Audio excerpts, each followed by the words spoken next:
世界の方に持っていけるように、ちょっとこっちはこっちで。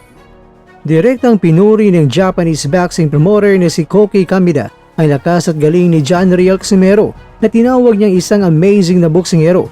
Sa isang pahayag ibinunyag ni Kamida ang kanyang ambisyong plano para sa Quadrualas sa susunod na taon, 2026. Ito ay mabigyan ng Pinoy boxer ng pagkakataon na makalaban para sa isang world title fight.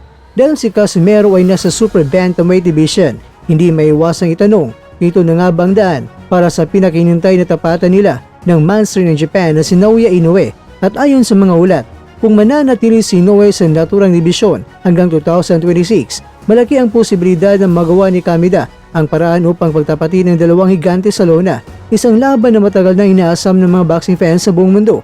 Ano sa tingin niyo mga kakwento?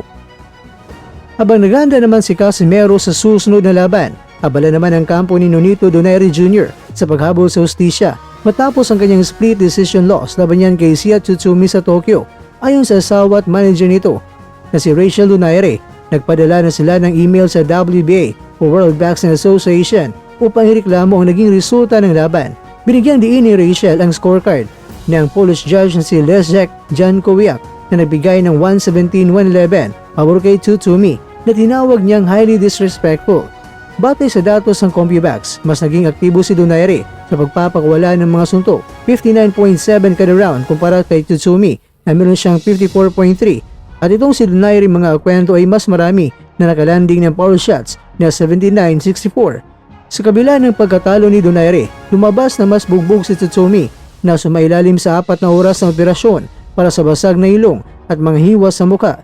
Habang si Donaire mga kwento ay nakitang spotless o walang galo sa mga larawan matapos ang laban.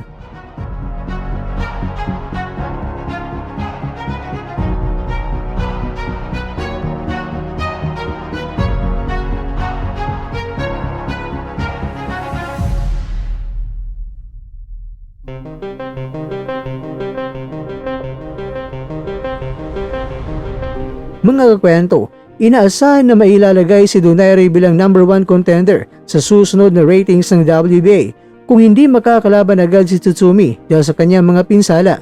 Posibleng iutos ng WBA ang pagtatapat ni Donaire at ng champion in recess na si Antonio Vargas para sa interim crown. Ikaw kwento, si Tsutsumi ba talaga ang panalo o di kaya ay sino nito?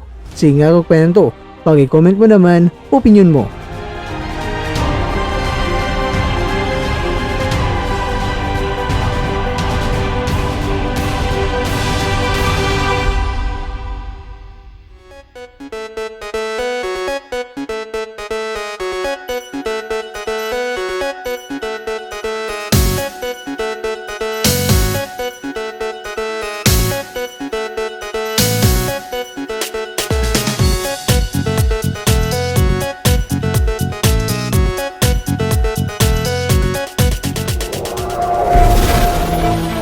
At dyan, nagtatapos ang ating kwento.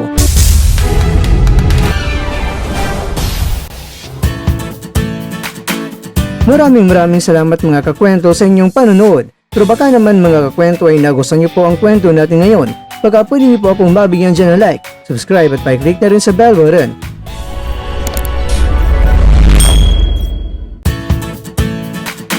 Pero bago tayo tatapos mga kwento, syempre, shoutout po muna tayo dyan sa ating mga kakwento.